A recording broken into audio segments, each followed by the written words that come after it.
अस्सलाम वालेकुम नाज़रीन, ड्रामा सीरियल बस तेरा साथ हो की नेक्स्ट एपिसोड बहुत इंटरेस्टिंग होने वाली है, क्योंकि अब नेक्स्ट एपिसोड में जैसे ही मुरसलीन को इस बात का पता चलेगा कि अनस ने अपनी प्रॉपर्टी ताया के नाम करने के बजाय उस गैर लड़की के नाम कर दी है, तो अब क्या मुरसलीन दौलत और घर की खातिर अनस और अंसा की जान ले लेगा या फिर अनस अपने हक के लिए खड़ा हो जाएगा और वो बुज़दिली छोड़कर अंसा की प्रोटेक्शन करेगा। और इसी के साथ आखिर फहाम कुरैशी की प्लानिंग क्या चल रही है, क्यों वो बार बार शहरीन को अपनी तरफ अट्रैक्ट करना चाहता है और इसके आगे फहाम कुरैशी की क्या साजिश है, इस बारे में बात करेंगे हम आज की इस वीडियो में। लेकिन इससे पहले अगर आपने हमारा चैनल अभी तक सब्सक्राइब नहीं किया है तो बहुत शुक्रिया के साथ पहले चैनल को सब्सक्राइब कर लीजिए। तो अब जैसा कि अनस ने भी हिम्मत दिखाकर अंसा से शादी कर ही ली है, बल्कि अपने हिस्से की प्रॉपर्टी भी अंसा के नाम कर दी है। वो ये बात बहुत अच्छे से जानता है कि उसके ताया किसी भी सूरत उससे ये प्रॉपर्टी हथिया लेंगे, इसलिए अनस ने भी एक तीर से दो शिकार कर लिए हैं। अपनी प्रॉपर्टी न सिर्फ अंसा के नाम करके प्रोटेक्ट कर ली है, बल्कि ताया जान से भी अपनी जान छुड़वा ली है। लेकिन अब अनस के लिए सबसे बड़ा मसला ये खड़ा है कि वो किस तरह से अंसा को अपने घर लेकर जाए, क्योंकि जैसे ही अंसा उसके घर जाएगी तो सबसे पहले तो मुरसलीन की फैमिली को आग लग जाएगी। निकाह के बाद जैसे ही प्रॉपर्टी अंसा के नाम होगी तो तब अनस अंसा से यही कहेगा कि अंसा तुम्हें फिक्र नहीं करनी, मैं शाम तक आकर तुम्हें ले जाऊंगा। इतनी देर या तो तुम ईशा के घर पर रह लो या फिर खुर्शीद चाचा के घर पर। मैं चाहता हूँ कि तुम्हारी रुखसती मेरी फैमिली के साथ हो, इसलिए मैं जाकर पहले दादा और पप्पू को ये सच्चाई बता दूं कि मैंने तुमसे शादी कर ली है और इसके बाद मैं तुम्हें जरूर लेकर जाऊंगा। ईशा भी यहाँ पर अनस से यही कहेगी कि तुम्हें भी जरूरत नहीं है फिक्र करने की, शाम तक तो तुम खुद आ जाओगे और बाबा भी वैसे वापस आ चुके हैं और अब जब अंसा की शादी तुमसे हो ही गई है तो मम्मा को भी कोई प्रॉब्लम नहीं होगी। अंसा मेरे घर में ही रह सकती है, इसलिए तुम जाओ, जाकर अपने दादा और फुप्पो से बात करो ताकि वो अच्छे तरीके से इसे घर ले जाएं। अनस को दादा और फुप्पो बार बार कॉल्स कर रहे होंगे और मैसेज भी करेंगे,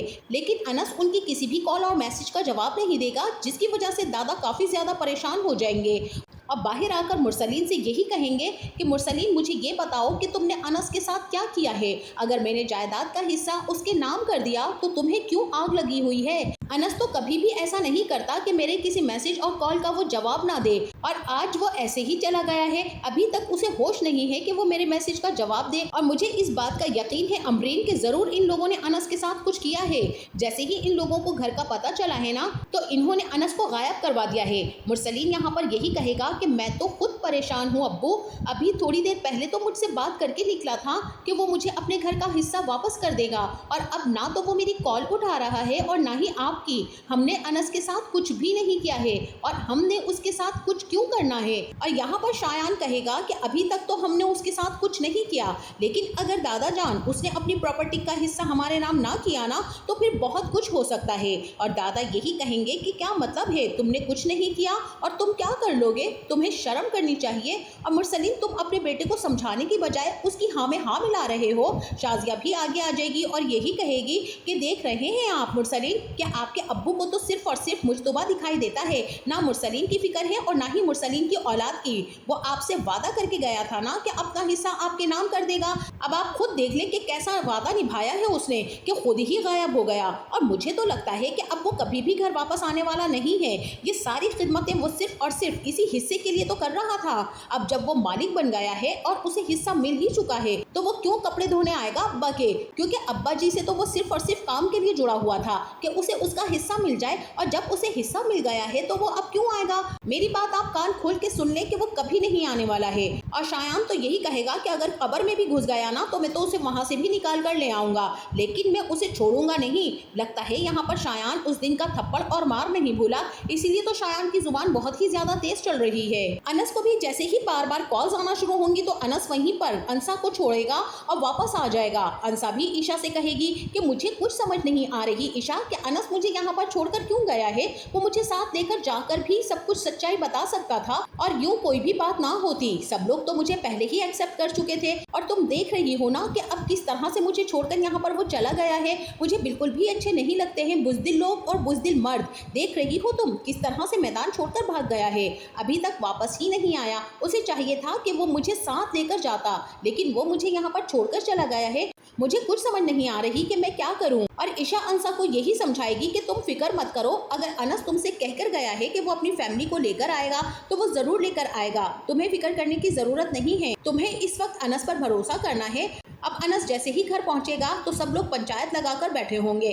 अनस को देखते ही दादा और फुप्पो दोनों आगे बढ़ेंगे और यही कहेंगे कि तुम कहाँ रह गए थे अनस। फुप्पो यही कहेंगे कि अनस तुम्हें एक फोन आया और तुम आनन फानन निकल गए, ऐसा क्या हो गया था जो तुम सब कुछ छोड़ छाड़ कर भाग गए हो? कोई इमरजेंसी थी? क्या मसला था? हमें भी तो पता चले।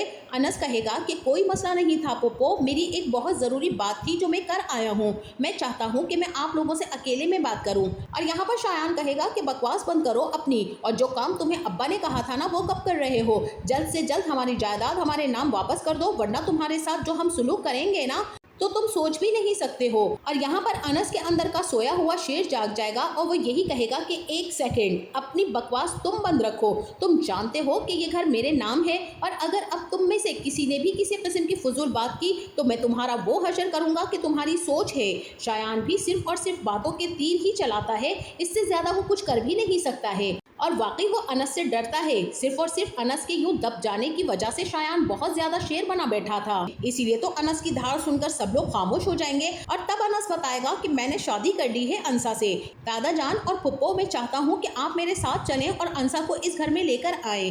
इतना ही नहीं, मैंने हक महर के तौर पर अपनी जायदाद का हिस्सा उसके नाम लिख दिया है। ये सुनते ही शायान के साथ साथ उसके माँ बाप के पैरों तले भी जमीन निकल जाएगी।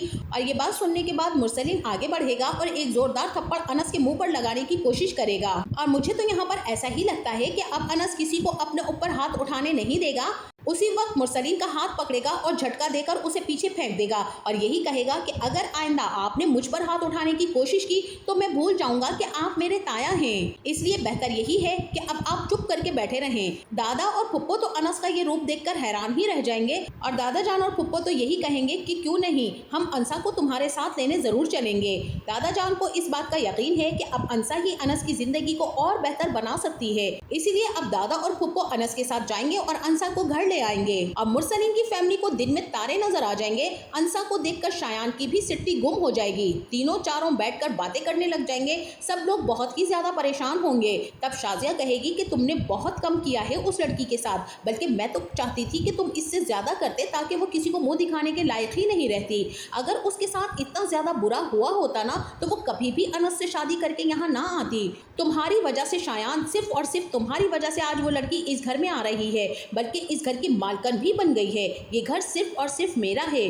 मुरसलीन कुछ भी करके उस लड़की को और अनस को घर से बाहर फेंके। मुरसलीन तो चाबी का गुड्डा है, जैसे ही उसकी बीवी उसमें चाबी भरती है तो वो भी गुड्डे की तरह से दौड़ने लगता है। इसी वक्त मुरसलीन अपनी बंदूक उठाएगा और बाहर निकल जाएगा। शायान अपने बाप के पीछे जाएगा क्योंकि उसे अपने बाप की सपोर्ट की बहुत ज्यादा जरूरत है। जिसके बाद अब मुरसलीन अपनी गन उठाए अनस पर तान देगा और उससे यही कहेगा कि जल्द से जल्द उस लड़की को तलाक भी दो और उसका हक महर वापस लेकर वो प्रॉपर्टी कुछ भी करके मेरे नाम करो, क्योंकि मैं तुम्हें अपना घर हरगिज नहीं दूंगा और उस औरत को तो बिल्कुल भी नहीं दूंगा।